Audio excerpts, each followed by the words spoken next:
लक्षवेधी क्रमांक 7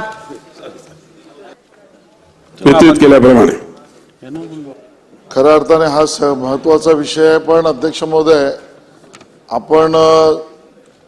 आपण सुद्धा हा विषय समजता, पण माझी आपल्याला विनंती आहे की आपण या विषयाला थोडा न्याय द्यावा. अध्यक्ष महोदय, मुंबईतल्या झोपडपट्टी पुनर्विकासातल्या परिशिष्ट 2 शी संबंधित अनेक्शर 2 शी संबंधित हा विषय. अध्यक्ष महोदय, जो प्रश्न मी उपस्थित करतोय त्याची व्याप्ती मुंबईतल्या 1.25 लाख झोपड्यांशी संबंधित आहे. 1.25 लाख झोपड्या ह्या त्या सगळ्यामध्ये व्याप्तील अशा पद्धतीचा प्रश्न आहे. अध्यक्ष महोदय, प्रश्न सरळच आहे की मुंबईमध्ये कुठलीही झोपडपट्टी पुनर्विकास योजना ज्या वेळेला करायची असते त्यावेळेला तिथल्या झोपडपट्टी धारकांनी एकत्र येऊन एक प्रपोज सोसायटी बनवायची. त्या प्रपोज सोसायटीने आम्हाला विकास करायचा आहे म्हणून ठराव करायचा. तो ठराव झाल्यानंतर संबंधित आर्किटेक्ट किंवा विकासक जर ते अपॉइंट करणार असतील त्याच्याशी आम्हाला विकास करायचा म्हणून ठराव करायचा आणि मग पात्र अपात्रतेसाठी त्या ठिकाणी परिशिष्ट 2 बनवण्यासाठी जे आवश्यक कागदपत्र आहेत ते आवश्यक कागदपत्र देण्याचा प्रयत्न करून प्राधिकरणाच्या माध्यमातून जे प्राधिकरण असेल, बीएमसी असेल तर बीएमसी, कलेक्टर असेल तर कलेक्टर, म्हाडा असेल तर म्हाडा, हे परिशिष्ट 2 म्हणजे पात्र अपात्रचा निकष धरून अनेक्शर 2 बनवतात. अध्यक्ष महोदय, त्यानंतर खऱ्या अर्थाने पुन्हा पुनर्विकासाचा प्रश्न त्या ठिकाणी निर्माण होतो. अध्यक्ष महोदय, पण अनेक्शर 2 बनल्यानंतर प्रत्यक्ष झोपडपट्टी पुनर्विकास होईपर्यंत कालमर्यादा स्पष्ट नाही आहे. कायद्यामध्ये प्रावधान नाही, असू पण शकत नाही. आणि मग काही स्कीम्स, काही योजना या परिशिष्ट 2 नंतर LOI, IOD आणि प्रत्यक्ष काम हे वर्ष, 2 वर्ष, 3 वर्ष, 4 वर्षात होतं, पण दरवेळेला असं होतं असं नाही.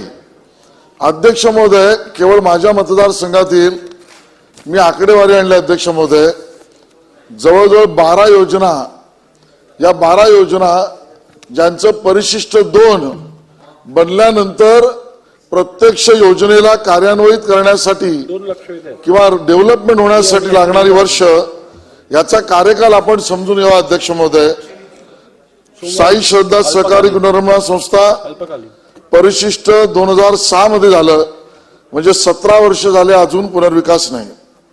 जाफर बाबा सहकारी गृहनिर्माण संस्था परिशिष्ट 2 1998 ला झालं, 25 वर्षापूर्वी परिशिष्ट झालं, अजून योजना परिपूर्ण झालेली नाही. महाराष्ट्र नगर सहकारी गृहनिर्माण संस्था अनेक्शर 2 2007 ला झालं, 16 वर्ष झाली, अजून स्लम रिडेव्हलपमेंट आहे. मुरुगन सहकारी गृहनिर्माण संस्था अनेक्शर 2 1998 ला झालं, 25 वर्ष अनेक्शर 2 ला झाली, अजून त्या ठिकाणी पुनर्विकास नाही. डॉक्टर आंबेडकर सहकार गृहनिर्माण संस्था 98 ला अनेक्शर 2 झालं, 25 वर्ष पूर्ण झाले, अजून पुनर्विकास पूर्ण झालेला नाही. Masaheb Shivshahi cooperative housing society, Gajdarban Shivshahi cooperative housing society 2006 ला परिशिष्ट 2 झालं, 17 वर्ष झाली, अजून पुढे कारवाई डेव्हलपमेंटची झालेली नाही. रत्नप्रभा गृहनिर्माण संस्था 97 ला अनेक्शर 2 झालं, 26 वर्ष आली, अजून त्या ठिकाणी परिशिष्ट 2 26 वर्ष होऊन सुद्धा स्लम रिडेव्हलपमेंट नाही. प्रभात दर्शन गृहनिर्माण संस्था 2005 ला परिशिष्ट 2 झालं, 18 वर्ष पूर्ण झाली, अजून रिडेव्हलपमेंट नाही. मद्रासवाला सहकारी गृहनिर्माण संस्था 2007 ला अनेक्शर 2 झालं, 16 वर्ष आले, अजून रिडेव्हलपमेंट नाही. यादी पटलावर ठेवा प्रश्न. अध्यक्ष महोदय, 26 वर्ष अनेक्शर 2 होतं, स्लम रिडेव्हलपमेंट होत आहेत. नागरिकांचा काय दोष आहे? कुठे CRZ कायदे मंजूर झाले नाहीत, त्याच्यात बदल झाले, कोणी कोर्टात गेलं, कुठे नामंजुरी झाली, बरेच प्रश्न आहेत. माझा विषय जो आहे तो सिंपल एवढा. अध्यक्ष महोदय, या उत्तरामध्ये सन्माननीय मंत्री महोदयांना जे ब्रीफ केलं त्या अधिकाऱ्यांनी त्या ठिकाणी लिहिलं की सक्षम प्राधिकरणाकडून अंतिम परिशिष्ट 2 जाहीर झाल्यानंतर हस्तांतरणे मान्य करता येत नाहीत, कारण अंतिम परिशिष्ट 2 हे सर्व हरकती सूचना विचारात घेऊन अंतिमरित्या जाहीर केलेले असते आणि झोपडपट्टी पुनर्विकास योजनेच्या झोपडपट्टीवासियांच्या पुनर्वसनासाठी राबवणारी योजना असल्यामुळे त्याचा मुख्य उद्देश त्यांचे जीवनमान उंचावणे आहे. माझा प्रश्नच आहे अध्यक्ष महोदय, उत्तराचा अर्थ काय निघतो? तुमचं झोपडं परिशिष्ट 2च्या आधी जर असेल तर ते तुम्ही हस्तांतरण करू शकता, खरेदी विक्री करू शकता. 40,000 रुपये भरा, खरेदी विक्री करा. रिडेव्हलप झालात तर रिडेव्हलप झाल्यानंतर रिहॅबचं कंपोनंट तुम्ही विकू शकता. अट 10 वर्षाची होती, आता 7 वर्षावर करण्याचा प्रस्ताव आहे. रिडेव्हलप करू शकता, झोपडं करू शकता. त्यावेळेला मुख्य उद्देशाला हरताळ फासला जात नाही, नव्याने स्लम निर्माण होतील याची भीती होत नाही. पण एनेक्शर 2 मध्ये ज्याचं नाव आहे आणि जो 26 वर्ष 17 वर्ष रिडेव्हलपमेंट होत नाही म्हणून ताटकळत बसलाय, त्या ठिकाणी त्याला मोठं घर घ्यावंसं वाटलं, त्याने घर विकलं, झोपडी विकली, तर परिशिष्ट 2 मध्ये तुमचं नाव आहे म्हणून तुमचं आता हस्तांतरण मान्य नाही. समजा एका झोपडीत राहणाऱ्या माणसाने 2 झोपड्या घेतल्या वेगळ्या नावाने, खरं तर एका माणसाला एकच झोपडी मिळू शकते, तर ते त्याच्या नावावर होऊ शकत नाही. घरामध्ये सेटलमेंट झाली आणि समजा नाव बदलायचं असेल तर तुम्ही अनेक्शर 2 मध्ये तुमचं नाव आहे म्हणून तुमचं अनेक्शर 2 मधलं नाव बदलू शकत नाही. हा कुठला कायदा आहे? झोपडी हस्तांतरण होऊ शकते, रिहॅबचं घर होऊ शकते अटीनुसार. मग परिशिष्ट 2 मध्ये जो एलिजिबल आहे, जो लिगल आहे, ज्याला प्रोटेक्शन आहे, त्याचं अनेक्शर 2 मध्ये नाव बदललं जाऊच शकत नाही. हा तुगलकी न्याय आहे. आणि 26 वर्ष त्या लोकांनी वाट बघायची अध्यक्ष महोदय. आणि त्यामुळे आमची मागणी एवढीच आहे की जे हस्तांतरण करतील आणि ज्याला कायदेशीर प्रोटेक्शन आहे, झोपड्यांचं जसं हस्तांतरण करता तसं त्याला नॉमिनल काही चार्जेस आवश्यक असेल तर, मी तर मोफतच म्हणेन, पण आवश्यक असेल तर तो निर्णय सरकारने करावा. पण हस्तांतरणाला मान्यता द्यावी. जर 11 जुलैच्या GR मध्ये ते प्रोव्हिजन नसेल 11 जुलै 2001च्या, तर तो GR बदलून शासन परिशिष्ट 2 मध्ये असलेल्या झोपडपट्टी धारकाला त्याचं जर खरेदी विक्री असेल तर त्यालाही मान्यता देण्याचा निर्णय करणारा GR बदलून करणार का, एवढाच माझा प्रश्न आहे. उत्तर काय येतं त्याच्यावर उपप्रश्न विचारायला द्यावा.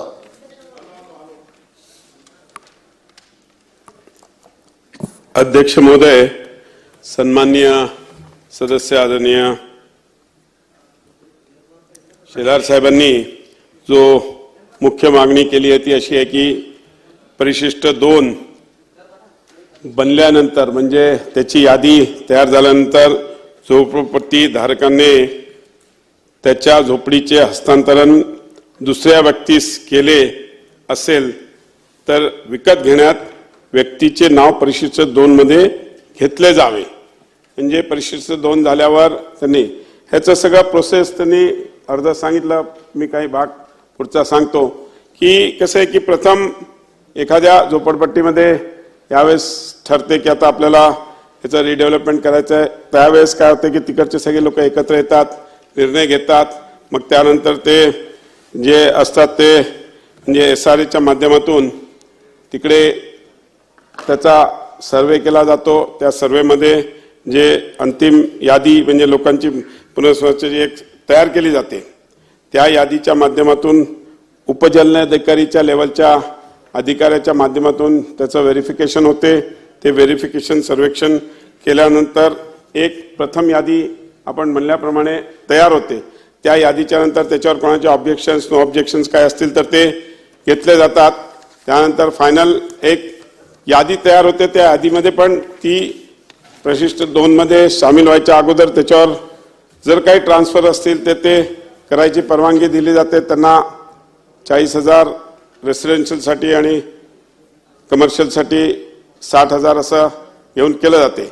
हा सगळा प्रोसेस फॉलोअप करल्यानंतर ज्यावेळेस परिशिष्ट 2 होते, ही आपला त्याच्या मागचा उद्देश असा असतो की सगळ्या ह्या मुंबईतल्या झोपडधारकांना स्वतःचं घर मिळावं, हा त्याच्या मागचा आपला मेन उद्देश आहे. पण अजितजींचं जे म्हणणं आहे ते बरोबर आहे की काही म्हणजे आज ज्यावेळेस सगळा आढावा बैठक केली त्यामध्ये असं लक्षात आलं की संपूर्ण मुंबईमध्ये अशा कित्येक SRAच्या योजना 10, 15, 20 वर्षापासून प्रलंबित आहेत. आणि हा विषय अतिशय गंभीर आहे. म्हणजे 5च दिवस झाले, चार्ज घेऊन 5 दिवसात कमीत कमी 7-8 वेगळी निवेदनं पण ह्याच्यावर माझ्याकडे आली. मी सन्मान्य आशिषजींना सांगू इच्छितो की याच्यावरती एक आपण उच्चस्तरीय अधिकाऱ्यांबरोबर एक बैठक घेऊन ही इम्प्लिमेंटेशन कसं करायचं, कारण की हा शेवटी 2001चा GR आहे. हा GR चेंज करायचा असेल तर त्याला त्या पद्धतीने शासनाच्या दरबारी तो सगळा मांडून अधिकाऱ्यांच्या त्याच्यात काय सूचना येतील, काय असतील, सगळ्या सदस्यांच्या पण सूचना आपण याच्यामध्ये घेऊ. कारण की सर्वांच्या विविध लोकांनी आता प्रश्न लागला तर लॉबीमध्ये पण विचारलं होतं, तर त्यावेळेस मी हेच सांगितलं होतं की या विषयावर नक्कीच सगळ्यांशी चर्चा करून याच्यात निर्णय घेता येईल असं मी आपल्याला सांगितलं. एक एक घेऊ ना. वर्षाताई बोला. सन्माननीय अध्यक्ष महोदय, एका महत्त्वाच्या विषयावरती लक्षवेधी आहे आणि मला कधी कधी असं वाटतं ना की अधिकाऱ्यांनी थोडं जमिनीवर जाण्याची आवश्यकता आहे. कारण काय अधिकारी एका कॅबिनेटमध्ये बसतात आणि त्या ठिकाणी GR तयार करतात असं माझं मत आहे. अध्यक्ष महोदय, आपण सुद्धा मुंबईमधले आहात, आपल्याला माहिती आहे की एक SRA ची स्कीम बनायला किती वर्ष जातात, 15 ते 20 वर्ष त्या स्कीमला बनायला जातात. आणि त्याच्यामधलं जे प्रोसिजर मंत्री महोदयाने सांगितलं, आशिष भाऊने सांगितलं, म्हणजे मी प्रोसिजरमध्ये जात नाही, पण या मधल्या काळामध्ये घरामध्ये लग्न असेल, कोणी आजारी पडलं तर त्या ठिकाणी आपल्यालाही माहिती आहे की खरेदी विक्रीचे व्यवहार केले जातात आणि त्याच्यामुळे आपल्याला अपेक्षित आहे, खरं तर आपलं प्रोसिजर आहे कागदावर ठीक आहे, पण प्रॅक्टिकली ते पॉसिबल होत नाही साहेब. प्रॅक्टिकली जमिनीवर काय होतं, माणसं घरं विकतात आणि मग काय होतं, कुठे ना कुठे घरामध्ये राहतो एक व्यक्ती आणि घर एकाच्या नावावर असतं आणि त्याच्यामध्ये मोठ्या प्रमाणामध्ये भ्रष्टाचार होण्याचा मोठा एक संभव असतोय. हा एक धोका मी तुम्हाला सांगते. मधल्या काळामध्ये हायकोर्टाने जी ऑर्डर दिली, अध्यक्ष महोदय आपल्याला सुद्धा माहिती आहे की मुंबईमध्ये जो सर्वे झाला, ज्यावेळी सन्माननीय जितेंद्र आव्हाड साहेब मंत्री होते गृहनिर्माण विभागाचे, आणि जेव्हा सर्वे झाला तेव्हा असं दिसलं की जी 10 वर्षाची अट होती, आशिष भाऊ तुम्ही उल्लेख केला SRAच्या बिल्डिंग ज्यांना डेव्हलप केल्यानंतर, त्याच्यामधली जवळपास मला वाटतं 40 ते 50% लोक वेगळी होती, कारण त्यांनी खरेदी विक्री व्यवहार केले होते आणि 10 वर्ष पूर्ण न केल्यामुळे त्यांना कोर्टात जावं लागलं, कोर्टामध्ये लोकांना पैसे भरावे लागले आणि म्हणून ते जो बिल आपण आणलेलं आहे झोपडपट्टीसाठी, जे आता आपण स्वतः तुम्हीच आणलेलं ते बिल आहे, ज्याच्यामध्ये ते 10 वर्षाचं कमी करून आता आपण 7 वर्षाचं आणलेलं आहे बिल. माझी आपल्याला विनंती एक आहे की हे उत्तर देणारे लोक असतात, हे बिलकुल उत्तर आपल्याला कागदी घोडे देतात की असं होऊ शकत नाही, तसं होऊ शकत नाही, पण आपण जर प्रॅक्टिकली बघितलं आणि जमिनीवर जाऊन झोपडधारकांचे प्रश्न बघितले तर मी सुद्धा आपल्याला ही विनंती करते की आपण हे GR सांगितलं की आपण 16 मे 2015च्या GR मध्ये याच्या संदर्भामधली प्रस्तुत प्रक्रिया शासनाच्या माध्यमातून दिलेली आहे. याच्या बाबतीमध्ये आपण विचार केला पाहिजे आणि जो निर्णय असेल तो मुंबईच्या कराच्या आणि मुंबईमध्ये राहणाऱ्या झोपडपट्टीचा कशा तऱ्हेने पुनर्वसन होईल आणि जो माणसाने ते घर खरेदी केले, मग तुम्ही शुल्क आकारा किंवा मोफत द्या. आता आपल्याला सुद्धा माहिती आहे की आपण शुल्क आकारून त्या ठिकाणी देतो, परंतु तो निर्णय घेणं हा मुंबईकरांचा हक्क आहे आणि मला वाटतं दुर्दैवाने याच्यामध्ये मोठ्या प्रमाणामध्ये कागदी घोडं नाचवल्यामुळे त्यांच्यावर तो अन्याय होता असं माझं एक आपल्याला आरोप आहे. आणि आपल्या अधिकाऱ्यांना सांगा की थोडं जरा प्रॅक्टिकल अप्रोच ठेवला गेला पाहिजे. त्यामुळे मला एकच स्पेसिफिक प्रश्न आहे ह्याच्या माध्यमातून, हा एक तर GR बदलला गेला पाहिजे. आपण सांगितलं की उच्च कमिटी बनवणार आहात, पण या उच्च कमिटीमध्ये बनवत असताना पहिलं या GR वरती आपण जे आहे तो अभ्यास केला पाहिजे. हा GR रद्द करून येणाऱ्या काळामध्ये नवीन GR आपण आणण्यासाठी या ठिकाणी आपण आम्हाला आश्वासित करत आहात का? सन्माननीय सदस्य वर्षाताईंनी जो विषय मांडला, मी अगोदरच वर्षाताई म्हटलं की ह्याच्यासाठी एक उच्चस्तरीय अधिकारी आणि काही आपले प्रतिनिधी पण त्याच्यामध्ये आपण घेऊ आणि त्याच्या माध्यमातून कसं आहे की जे सांगितलं म्हणजे एनेक्स्चर 2 नंतर जी यादी फायनल होते ह्याचं पण आपण एक मास्टर यादी करू, ज्याच्या करून येणाऱ्या काळामध्ये कोणालाही म्हणजे जी आपल्याला भीती आहे, हे 2001 मध्ये ज्यावेळेस हे केलं त्यावेळेस असं होतं की एकाच माणसाने 2 ठिकाणी घेऊ नये किंवा डबल सेल करू नये, हा उद्देश त्याच्यामध्ये होता.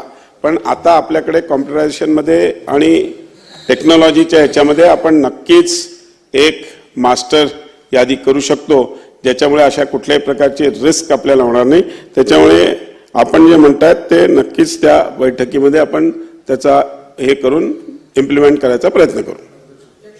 सुनील राणे. अध्यक्ष महोदय, या उत्तरामध्ये असं म्हटलंय की परिशिष्ट 2 निर्गमित झाल्यानंतर एखाद्या झोपडीची विक्री केल्यानंतर नवीन झोपडीधारकांचे नाव परिशिष्ट 2 मध्ये समाविष्ट करणे योग्य होणार नाही. काय अध्यक्ष महोदय, सन्माननीय मंत्री महोदयांना माझी विनंती आहे की या प्रश्नासोबत म्हणजे जिथे झोपडपट्टी पुनर्वसन योजना कार्यान्वित होते पण अशा अनेक ठिकाणी जिथे महानगरपालिकेच्या माध्यमातून प्रकल्पग्रस्त झोपडीधारकाला प्रकल्पग्रस्ताचं घर दिलं जातं, ज्याला आपण पीएपी म्हणतो. म्हणजे जिथे कोणताही विकासक येणार नाहीये, पण महानगरपालिकेच्या माध्यमातून परिशिष्ट 2 बनवलं गेलं. साधारणपणाने 30 वर्षापूर्वी परिशिष्ट बनलं गेलं तेव्हा साधारणपणाने बोरिवलीमधल्या महात्मा फुले नगरमध्ये 180 झोपड्या होत्या. त्यांना रस्त्याने बाधित होतोय म्हणून त्यांना फुटपाथवर टाकलं. फुटपाथवर 2022 पर्यंत 23 पर्यंत ते राहिले. कालांतराने त्या 180 झोपड्यांच्या 396 झोपड्या झाल्या. आणि मग लक्षात आलं महानगरपालिकेला, जेव्हा त्याच्यामध्ये पात्रता निश्चित केली तेव्हा ती पात्रता सुरुवातीची होती 181ची. त्यापैकी अनेक लोकांना घरं देण्यात आली, जवळजवळ 135-140 लोकांना घरं दिली. अध्यक्ष महोदय, इतका ट्रिकी क्वेश्चन तयार झाला की आपण म्हणतो की पुनर्वसन योजना आणली आणि तिथे बिल्डर नाहीये, विकासक नाहीये. प्रश्न असा तयार झाला की अनेक लोकांनी प्रकल्पग्रस्त असले कारणाने कोणताही विकासक येणार नाही, महानगरपालिका माहुलला घर देईल, त्याच्याऐवजी आपल्या झोपडीची विक्री करून टाकली. झोपडीची विक्री केल्यानंतर तिथे राहायला आलेला दुसरा माणूस होता, तो काही पात्र झाला नाही. पण जेव्हा आता घर दिलं गेलं तेव्हा महानगरपालिकेने असं म्हटलं की त्यावेळचा व्यक्ती जर मतदार यादीमध्ये त्याचं नाव असेल तर त्याला घेऊन या.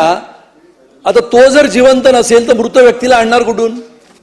त्यामुळे याच्या बाबतीतला एकदा निर्णय आपण घेतला पाहिजे की प्रकल्प बाधित असलेल्या, मग रस्ता असेल, नाला रुंदीकरण असेल, नदी रुंदीकरण असेल, याने बाधित झालेल्या व्यक्तीला प्रकल्पग्रस्त म्हणून महानगरपालिका जर तिथेच घर देणार असेल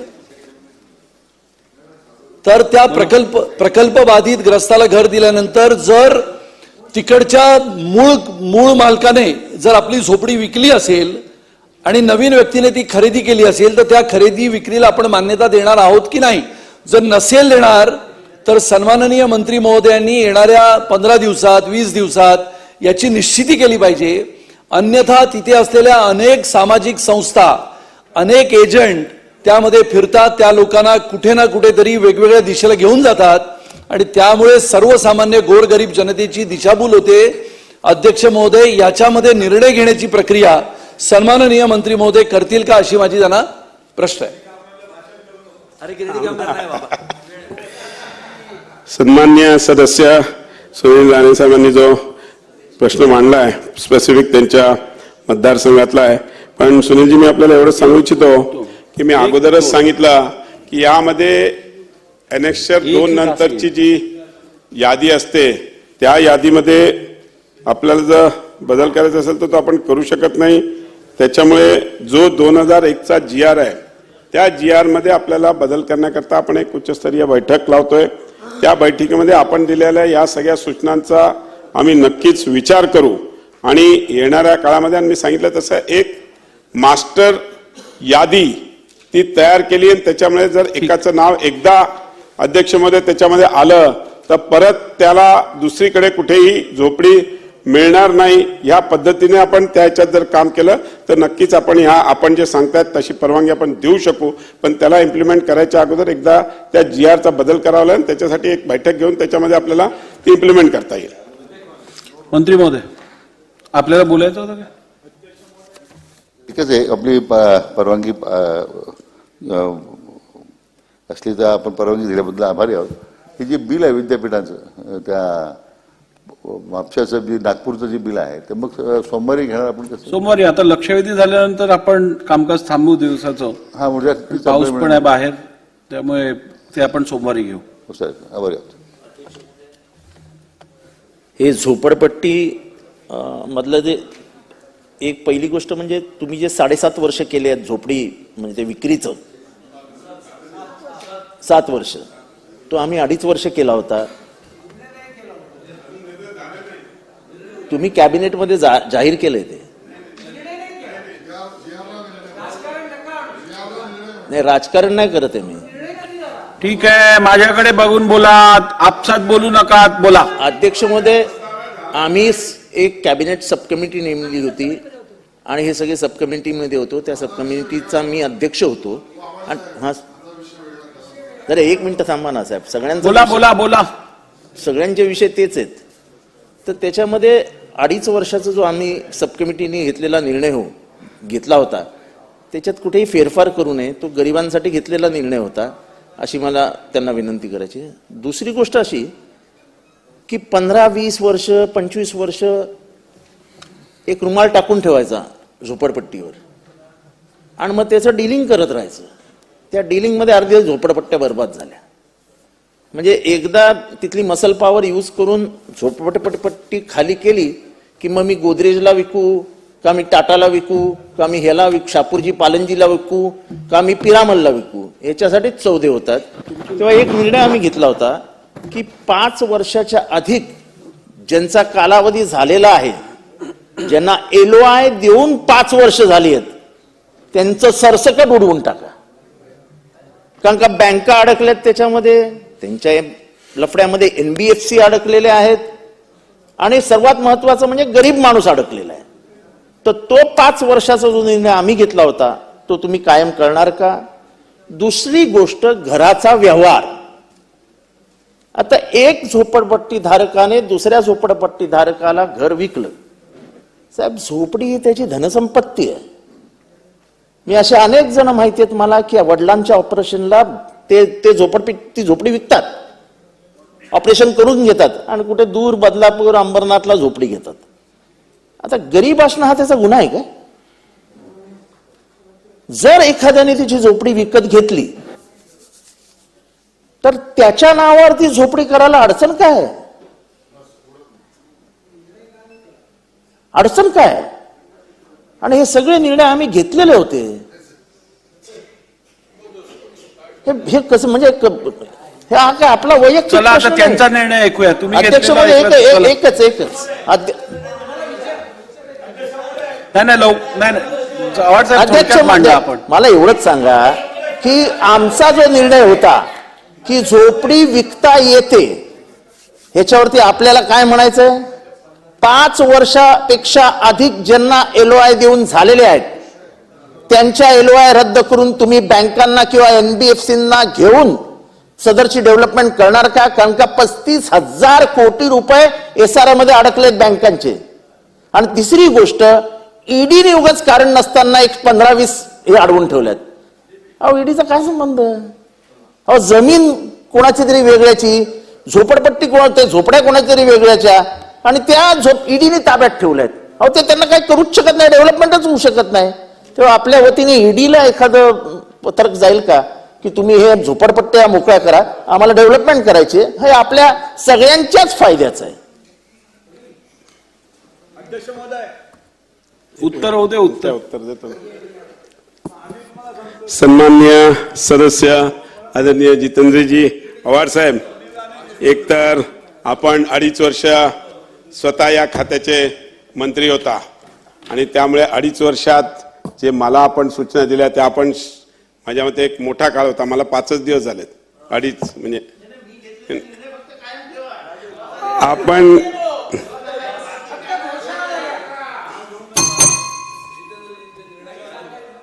आपण जे निर्णय घेतले होते ते जर मंजूर झाले असतील तर नक्कीच पुढे आम्ही ते इम्प्लिमेंट करण्याचा प्रयत्न करू.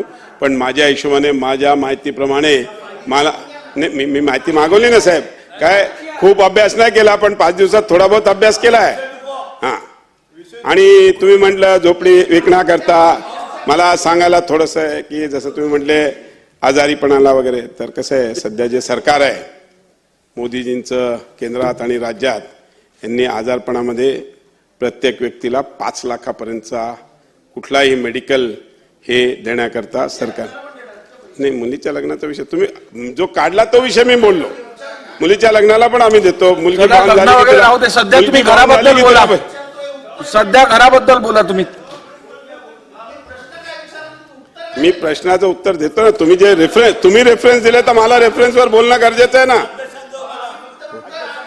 अध्यक्ष महोदय, यांनी जे सांगितलं की यांनी आज ज्या मी सांगितलं अगोदरच की एनेक्स्चर 2 नंतर जे काही नाव येतात त्यांना विकण्याकरता अगोदरच मी सांगितलं की एक उच्चस्तरीय सर्व अधिकाऱ्यांची सर्व यांची एक बैठक घेऊ. त्या बैठकीमध्ये जो 2001चा जो GR आहे त्याच्यामध्ये जे काही बदल करायचे असतील, ज्या काही सूचना सगळ्यांकडून येतील त्या सूचनांचा विचार करून, आणि मी सांगितलं जसं ह्याच्यावर का त्या काळात का झालं नव्हतं, तर एक मास्टर लिस्ट किंवा जे मी सांगितलं ती नव्हती त्या काळात, पण आता आपण नक्कीच ती करू शकतो, ज्याच्यामुळे ह्या येण्यामध्ये काही रिस्क नाही आणि नक्कीच ते आम्ही इम्प्लिमेंट करण्याचा प्रयत्न करू. बोला कोहमकर साहेब त्यांचा होऊ दे, त्यांनी बराच वेळ हात वर केला. अध्यक्ष महोदय, तुम्ही अख्खे दिसतात, अत्यंत बसा. गंभीर आणि महत्वाचा असा प्रश्न आहे. माजी गृहनिर्माण मंत्री आव्हाड साहेब सांगतायत की हे निर्णय झाले होते. आपण तर अशी घोषणा केली होती, ज्या प्रश्नावर आता लक्षवेधी लागलेली आहे, की अनेक्शर 2 मध्ये नाव आल्यानंतर खरेदी विक्रीला आम्ही मान्यता देऊ. पण या सगळ्या घोषणा ठरल्या. मंत्र्याने घोषणा केल्यानंतर त्याचा GR काढावा लागतो, त्याला निर्णय म्हणतात. तो निर्णय झाला नाही. मी तुम्हाला सांगतो, 2.5 वर्ष तुमचं सरकार होतं. 10 वर्षाच्या आतल्या लोकांना खरेदी विक्रीची परवानगी द्यावी याच्याकरताची समिती ही देवेंद्रजी मुख्यमंत्री असताना प्रकाश मेहता आणि यांच्या नेतृत्वाखाली नेमली होती. त्याचा रिपोर्ट सुद्धा आलेला होता. पण 2.5 वर्षात तो रिपोर्ट कॅबिनेटला स्वीकारून त्याच्यावर जो कायदा आता आम्ही आणलाय तो आणण्याची गरज होती. पण तो विषय बाजूला ठेवा. यातला मुद्दा एवढाच आहे माननीय अध्यक्ष महोदय, की आपण OC मिळाल्यानंतर, ताबा मिळाल्यानंतर 10 वर्षानंतर त्या व्यक्तीला विक्री करायला देतो. मग त्याच्यानंतर आपण निर्णय घेतला की 2000च्या आधीचे पुरावे असतील आणि 2000च्या नंतर जी खरेदी विक्री असेल तर त्याला 40,000 रुपये भरून त्याला त्याच्या नावावर घर करता येतं. आता मुद्दा काय आहे? मुद्दा एवढाच आहे की मी अनेक्शर 2 मध्ये नाव आणलं म्हणजे मी झोपडपट्टी पुनर्विकास योजनेमध्ये समाविष्ट झालो. हा माझा दोष आहे की काय? अशा प्रकारची परिस्थिती आहे. याच्यामुळे प्रॅक्टिकल प्रॉब्लेम आहेत. मला अनेक योजना अशा माहिती आहेत की जेव्हा OC आल्यानंतर, अलॉटमेंट झाल्यानंतर चावी द्यायची वेळ येते तेव्हा ज्या लोकांना बिल्डरला घरं द्यायची नसतात तो त्यांना घरं देत नाही. कारण अनेक्शर 2 मध्ये तुमचं नाव आहे, चावी मागणारा दुसरी व्यक्ती आहे. अजून एक मुद्दा माननीय मंत्री महोदय, जो अधिकाऱ्यांनी तुम्हाला आता सांगितलेला नाहीये, उत्तरात ज्याचा उल्लेख नाहीये, तो तुम्हाला नंतर सांगितला जाईल की हे सगळं प्रकरण उच्च न्यायालयामध्ये एक PIL दाखल झाली होती की ज्यांनी 10 वर्षाच्या आत खरेदी विक्री केली त्या सगळ्यांची घरं खाली करा. माझं असं मत आहे की आपण आता 7 वर्षाचा कायदा आणतोय. अनेक्शर 2 मध्ये नाव आल्यानंतर ज्यांनी खरेदी विक्री केली या संदर्भातल्या लोकांना सुद्धा त्यांचं नाव अनेक्शर 2 मध्ये आल्यानंतर खरेदी विक्री केल्यानंतर बदलण्याची कायद्यामध्ये सुविधा केली पाहिजे. अजूनही 2 आठवडे आपलं अधिवेशन चालणार आहे आणि त्याच्यामुळे केवळ उच्चस्तरीय समिती नेमून वगैरे काही होणार नाही. याच्यात कायद्यातच आपल्याला बदल करावे लागतील आणि त्यामुळे उरलेल्या 2 आठवड्याच्या अधिवेशनामध्ये या संदर्भातला कायदा आपण या सदनात आणणार का? किमान वन टाइम सेटलमेंट ज्याला म्हणतो, ज्यांची अनेक्शर 2 2005 2004 ची आहेत, अजूनही स्कीम चालू आहेत, अशी एकदा वन टाइम सेटलमेंट करण्याचा कायदा करून या सदनामध्ये तो पास करून, जर का हे सदन आपण सर्वोच्च आहे तर मग उच्च न्यायालयाने काही म्हटलं तरी सुद्धा आपण कायदा पास केल्यानंतर या लाखो लोकांना आपण न्याय देऊ शकू. आणि त्यामुळे असा कायदा आणणार का आणि तो 2 आठवड्याच्या आत या सदनासमोर आणून आम्ही तो एकमताने पास करू, तो 2 आठवड्यात आपण आणणार का? असे माझे 2 स्पेसिफिक प्रश्न आहेत. अध्यक्ष महोदय, सन्माननीय सदस्य अतुल भातखळकर साहेबांनी जो आता मांडला विषय, कसं आहे की जर हा कायदा करायचा असेल, हे करायचं असेल तर त्याचा एकदा अभ्यास करून त्या विषयावर उद्या कुठल्याही प्रकारच्या अडचणी येऊ नये या पद्धतीने लवकरात लवकर तो मांडून, जसं उच्चस्तरीय बैठक मी म्हटलं त्या बैठकीमध्ये पण तो हे करून, आणि ज्या सूचना आपल्याकडून आलेल्या आहेत त्या घेतो ना. सर अधिवेशन काळातच बैठक लावून त्याच्यामध्ये निर्णय घ्यायचा प्रयत्न करू. कोळंबकर साहेब बोला. अध्यक्ष महोदय, आशिष शेलार साहेबांनी जे महत्वाचे GR मध्ये काही सुधारणा पाहिजे म्हणून सांगितलं होतं, त्या बाबतीमध्ये मला मंत्री महोदयांना एवढंच सांगायचंय की जास्तीत जास्त लवकर हा GR आपण काढण्याचा प्रयत्न करा. आव्हाड साहेब आमच्या इथे बसले साहेब, त्यांच्या पवार साहेबांच्या आशीर्वादाने त्यांना गृहनिर्माण मिनिस्टर ते झाले. त्यांना बीडी चाळीच्या डेव्हलपमेंटच्या बाबतीमध्ये मी साहेब सांगितलं होतं की 50 लाखाचा जो बीडी चाळीचा 500 कार्पेटला आपण जो भाव ठेवण्यात आलाय तो कमी करा. त्यावेळी साहेबांनी मला सांगितलं की कोणत्याही परिस्थितीत कागदास कमी होऊ शकत नाही. ज्यावेळी माझं गव्हर्नमेंट आल्यानंतर साहेब 50 ऐकून घ्या मेहरबानी करा 50 लाखाचं झाल्यानंतर 25 लाख साहेब कमी झाले. उपोषणाला बसल्यानंतर कोळंबकर साहेब ऐका, उपोषणाला कोळंबकर साहेब एक मिनिट, ते बाहेर जात होते, तुम्ही त्यांना थांबवलं, आता बोलू दे त्यांना. मी अध्यक्ष महोदय हे माझ्याकडे आले होते. 50 लाख रुपयाचं हे आहे. ठीक.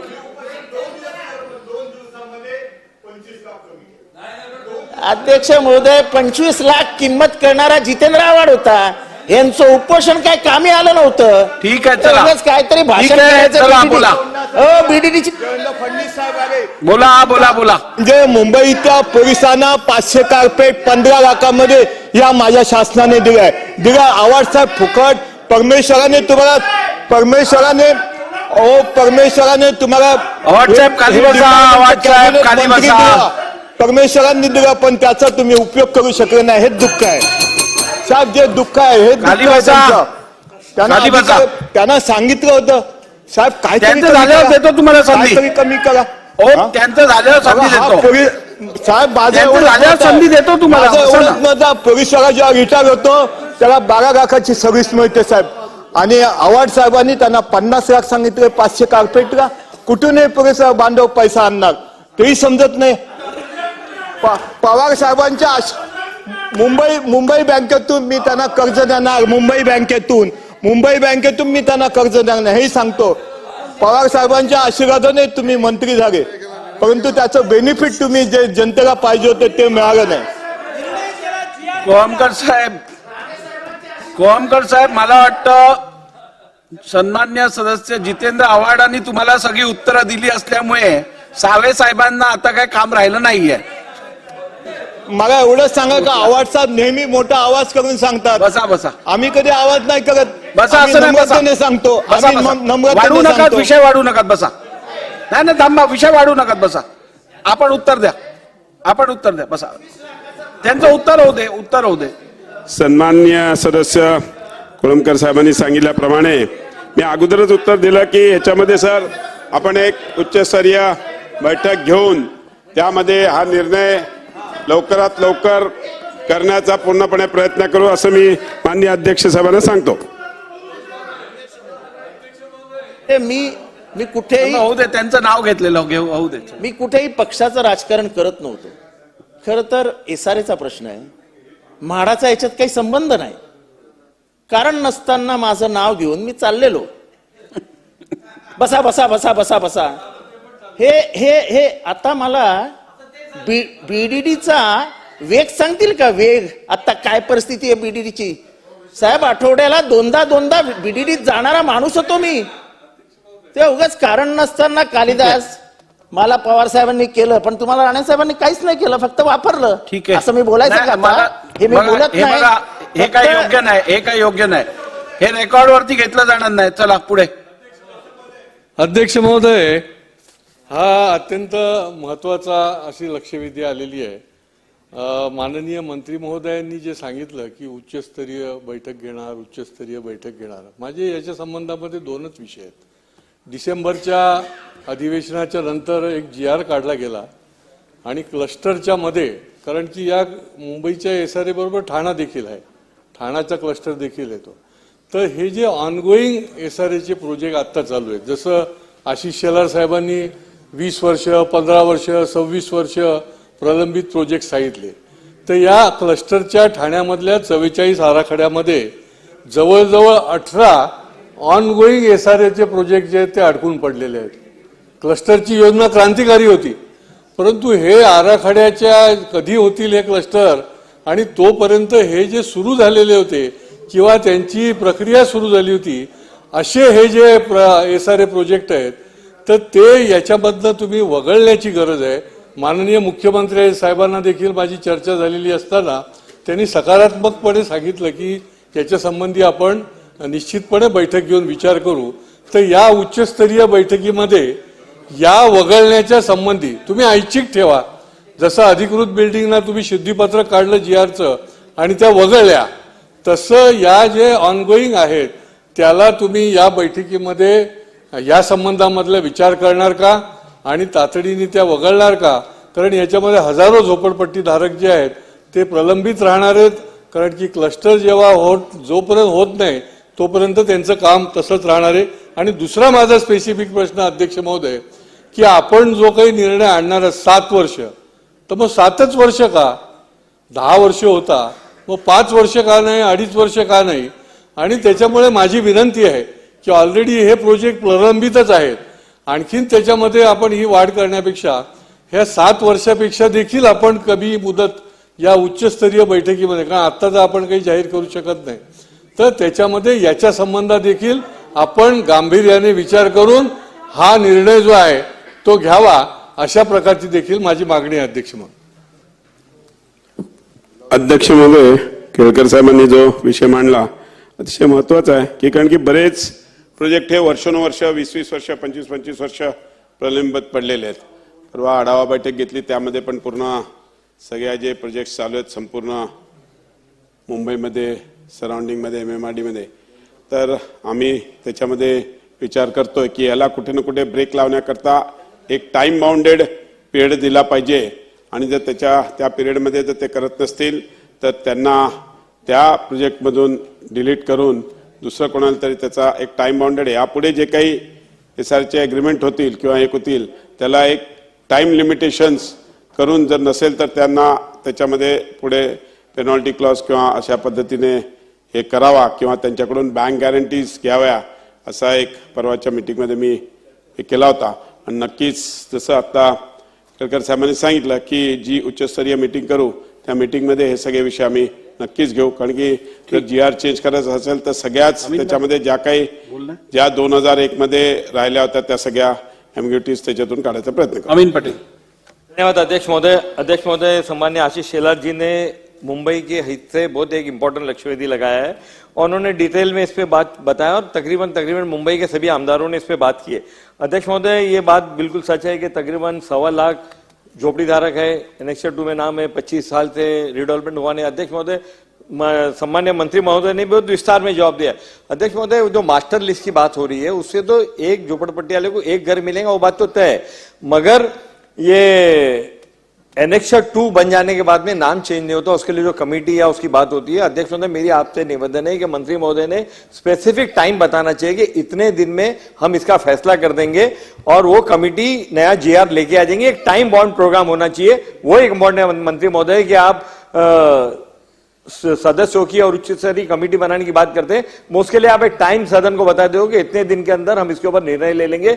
और जैसा कि हमारे दूसरे सदस्य ने बताया, जो बिल है उस पर हम लोग डिस्कशन करेंगे, 7 साल क्यों और कम क्यों नहीं, उसके ऊपर हम बाद में बात करेंगे. मगर ये फैसला जो है आप एक टाइम बाउंड कब तक करेंगे उसका आश्वासन दीजिए. धन्यवाद.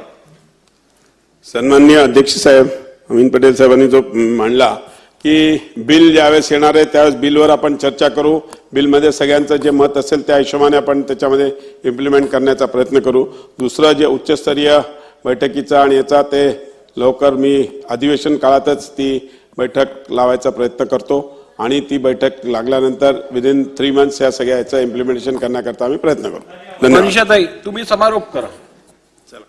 अध्यक्ष महोदय, सन्माननीय मंत्री महोदयांनी आताच मंत्री महोदयाने ह्या विभागाचा ताबा घेतलेला आहे. पण अध्यक्ष महोदय, माझ्या मतदारसंघातील 2 SRAचे प्रोजेक्ट, एक पंचशील नगर आणि दुसरा शिवाजी नगर. आर्कॉलॉजी डिपार्टमेंटच्या अटी आणि शर्तीमुळे अध्यक्ष महोदय त्यांचं जे हाईट रिस्ट्रिक्शन आहे, पहिला 2000 साली 225 स्क्वेअर फूट प्रमाणे तिकडचा SRA सँक्शन झाला. त्याच्यानंतर आपण 300 स्क्वेअर फूट प्रमाणे केलं.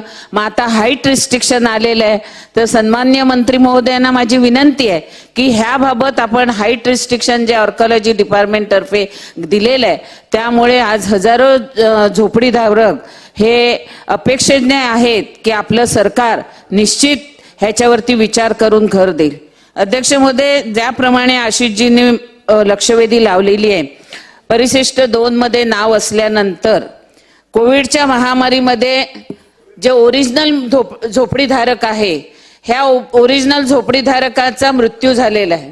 मृत्यू झाल्यानंतर त्या झोपडीची विक्री केलेली आहे आणि विक्री केल्यानंतर ज्याने घेतलेलं होतं झोपडं, तो माणूस पण कोविडमध्ये मेलेला आहे. अध्यक्ष महोदय, आपण सरकारी कायदा केलेला आहे की वारस दाखला घ्यायचा असेल तर पूर्वी वारस दाखला हा आपल्याला तहसीलदारकडनं मिळत होता.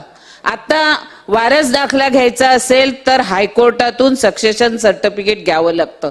अध्यक्ष महोदय, गरीब माणूस, मोलमजुरी करणारी बाई आहे, तिला काय माहिती आहे हायकोर्टामध्ये वकील करा, आणि हे सक्सेशन सर्टिफिकेट घेण्यासाठी 8 ते 10 महिने कोर्टामध्ये लागतायत. आणि ह्या 8 ते 10 महिन्यामध्ये ह्या सर्टिफिकेटसाठी वकिलांना 80 ते 1 लाख रुपये मोजावे लागतायत. तर शासनाने सन्माननीय मंत्री महोदयांना मी विनंती करते की असे गरीब झोपडीधारक आहे, जिच्याकडे सर्व पुरावे आहेत, अशा लोकांना आपण स्थानिक तहसीलदारांना सांगून त्यांचा वारस दाखला द्यावा आणि जेणेकरून त्यांचं झोपडं ही त्या महिलेच्या नावावरती ट्रान्सफर होईल. अनेक असे आमच्या इकडची उदाहरणं आहेत की ज्यांची घरं अजून ट्रान्सफर होत नाही. तरी आपण SRA ला विनंती करून ज्या वेळेला आपण मीटिंग कराल त्यावेळेला पुरातन खात्याच्या अधिकाऱ्यांना पण बोलवा की ह्यांच्या आडमुठ्या धोरणामुळे आमच्या इकडचे प्रोजेक्ट रखडलेले आहेत. 25 वर्ष एनेक्स्टर 2 होऊन LY येऊन सुद्धा हे प्रोजेक्ट पुढे जात नाही. तरी मंत्री महोदयाने जेव्हा मीटिंग बोलवतील त्यावेळेला आम्हाला सुद्धा बोलवावं. धन्यवाद. सन्माननीय मनीषाताई चौधरींनी जो विषय मांडला, आर्कॉलॉजिकल डिपार्टमेंट रिलेटेड तो आहे, त्याच्यामुळे नक्कीच केंद्र शासनाच्या आर्कॉलॉजिकल डिपार्टमेंटच्या यांना आपल्या बैठकीमध्ये आमंत्रित करून जे विषय असे जे आर्कॉलॉजिकल डिपार्टमेंट एकदा SRA डिपार्टमेंटच्या माध्यमातून असे प्रलंबित काही विषय असतील तर त्याची नक्कीच माहिती घेऊन त्यांच्याशी एक विशेष बैठक घेऊन ते निर्णय घ्यायचा प्रयत्न करू. ताईंनी जे विषय काढला की कोविड काळामध्ये किंवा ह्याच्यामध्ये कोणाचे जर निधन झालं तर त्यांच्या वारसदारांना शेवटी हा विषय SRAशी जरी रिलेटेड असला तरी याला ज्या म्हणजे महसूल विभाग आणि कारण की जे नाव चढवायचं किंवा एखाद्या वारसदाराचं असेल तर त्या माध्यमातून त्याच्यावर पण आपण हे करू. आणि SRA मधून जर काही त्याच्यामध्ये तरतूद करता येत असेल तर ताई नक्कीच त्याच्यामध्ये आम्ही तरतूद करायचं. आपल्या या बैठक होईल त्या बैठकीमध्ये आपल्याला पण आमंत्रित केलं जाईल, कारण की सगळ्यांच्या सूचना घेऊनच या जो GR मध्ये बदल करायचा आहे किंवा बिलमध्ये जे अमेंडमेंट करायचं आहे त्याच्याकरता आम्ही पूर्णपणे सगळ्यांना बोलू ना. ताई सांगितलं ना, सगळ्यांना बोलवतो. कॅप्टन सेल्वन साहेब थांबलेत, अजून त्यांची एक लक्षवेधी आहेत, त्यांना पण बोलवाच लागेल मला. तर सर्व मुंबईच्या आमदारांना त्याच्यामध्ये आणि जे कोणी SRA मध्ये बाकी पुणा पण आहे, SRA ला पुण्याचे पण बरेचसे विषय, नाशिक असेल, अशा सगळ्यांना वेगळ्या वेगळ्या बैठकीत बोलवून त्यांच्या माध्यमातून सूचना घेऊन आम्ही नक्कीच त्याला इम्प्लिमेंट करायचा प्रयत्न करू.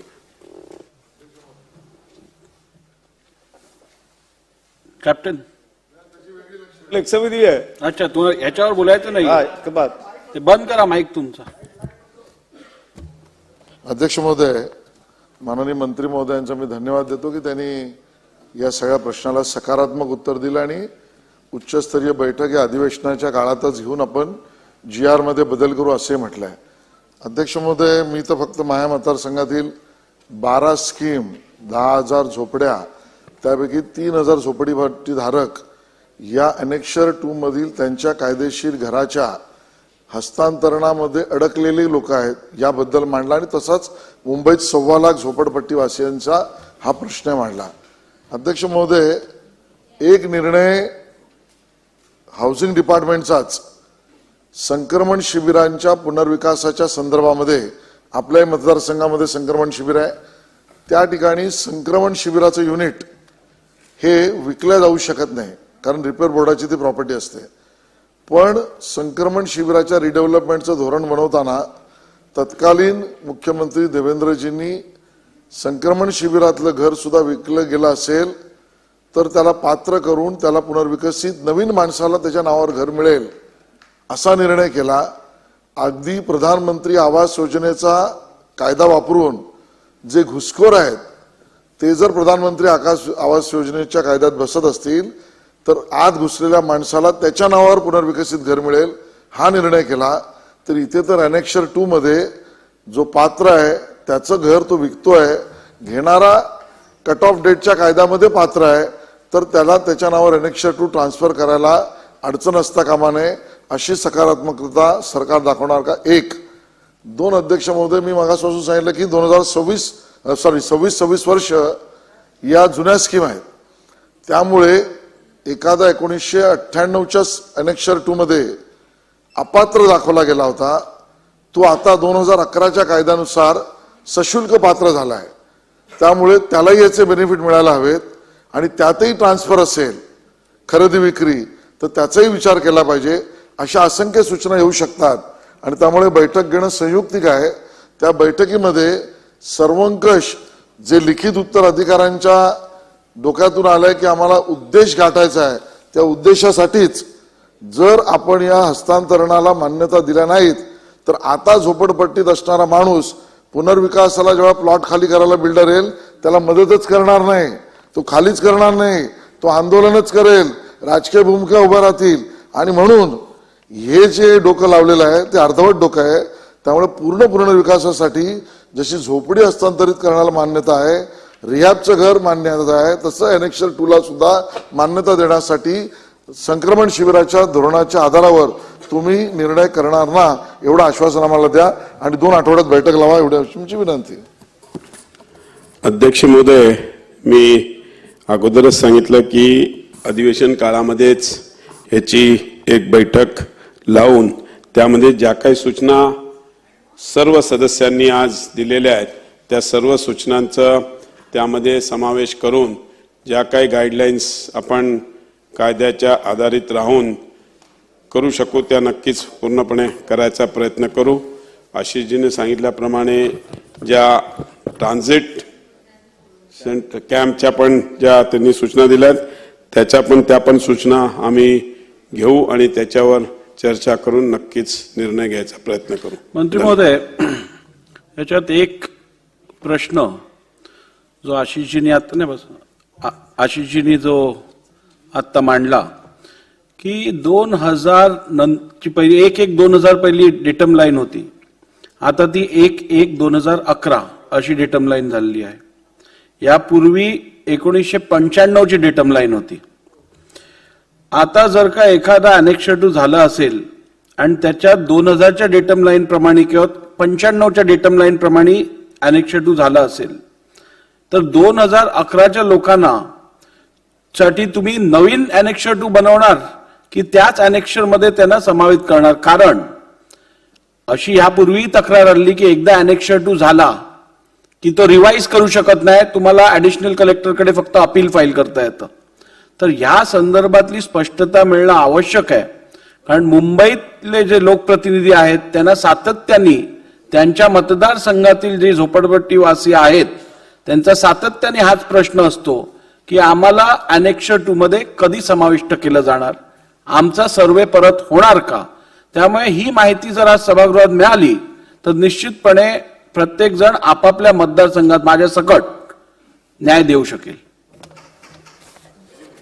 अध्यक्ष महोदय, आपण दिलेली सूचना नक्कीच याच्यामध्ये कन्सिडर, कारण की 95 नंतर 2001 2011 अशा 3 वेगळ्या वेगळ्या वेळेसचे बदल झालेले आहेत आणि त्याच्यामुळे ज्या ॲनेक्सर 2 जे फायनल झाले ते वेगळ्या वेगळ्या पिरियडमध्ये तो नक्कीच आपल्याला तो बदल करावा लागेल, कारण की 2011 2001 मध्येच भरपूर फरक आहे आणि त्याच्यामुळे खूप लोकांचं जसं आता आशिषजी म्हटले की जो 2001 मध्ये आला तो 2011 मध्ये नंतर म्हणजे त्यावेळेस समजा रिजेक्ट झाला असेल तर तो पुढे व्हॅलिड झालेला आहे. तर नक्कीच त्याचा पण विचार आम्ही या बैठकीमध्ये घेऊ. मी या अनुषंगाने आज तरी निर्देश देऊ इच्छित नाही, परंतु माझं असं प्रामाणिक मत आहे की ज्या अनेक्सर 2 ना 15, 17, 18 वर्ष झाली असतील ते निश्चितपणे 2011च्या लोकांना त्यांचं समाविष्ट केलं गेलं नाहीये. त्यामुळे ते अनेक्सर आपल्याला रद्द करून त्या सगळ्या झोपडपट्टींमध्ये नवीन अनेक्सर बनवण्याची प्रक्रिया चालू करणं अपेक्षित आहे. याबद्दल आपण विचार करा, विभागाच्या अधिकाऱ्यांचा सल्ला घ्या आणि उचित निर्णय लवकरात लवकर घ्या. अध्यक्ष महोदय, मी म्हटल्याप्रमाणे कसं आहे, आपण आता ज्या खूप वर्षापासून पेंडिंग आहेत त्याला एक टाइम बाउंड काहीतरी लिमिट करून त्या पद्धतीने इम्प्लिमेंट करायचा. म्हणजे पुढच्या काळामध्ये जर 25 वर्ष चालले 30 वर्ष असं नाही, जे नसतील करत त्यांना एक डेडलाईन देऊन त्या पिरियडमध्ये केलं नाही तर त्यांना डिस्कंटिन्यू केलं पाहिजे आणि नवीन यांना दिलं पाहिजे. या पद्धतीने इम्प्लिमेंट करायचा प्रयत्न करू.